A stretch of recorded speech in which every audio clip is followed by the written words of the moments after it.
Манай улсад жил тутам 1 сая хүн ам тутамд бөөрийн архаг дутагдал 80-аас 100 тохиолдолд шинээр онцлогддог бөгөөд одоогоор 690 хүн гемодиализ эмчилгээнд хамрагдаж донор бөөр хүлээж байна. Жил бүр 2000 илгэний хавдартай тохиолдолд шинээр онцлогдож 80% нь тухайн жилдээ нас барж байна. Тархинд цус харвах, осол гэмтэл улмаас тархи идэгшгүйгээр бүрэн ажиллагаагүй болсон тархины хүлтэй нэг донороос бөөр, элэг зүрх, уушиг, нойр булчирхай, нарийн гидс зэргийг 8 хүнд шилжүүлэн суулгаж амьдрал бэлэглэх боломжтой.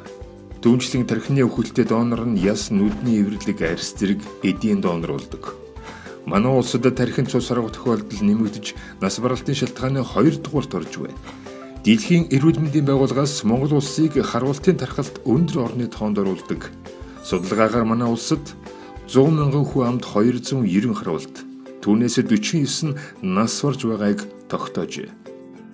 Дэлхийн нийтэд амьд ахуйд донор болохоор бүртгүүлэх тогтолцоо хөгжсөн бөгөөд тархи ажиллагаагүй болсон үед ар гэрийн зөвшөөрлөг нь авч тархины үхлийг тодорхойлох мэрэгжлийн эмч нарын баг тархины үхлийг тодорхойлно. Компьютерийн систем нь үндэсний хүлээг хуудсан буй өвчтнүүдтэй хамгийн сайн тохирохыг сонгоно.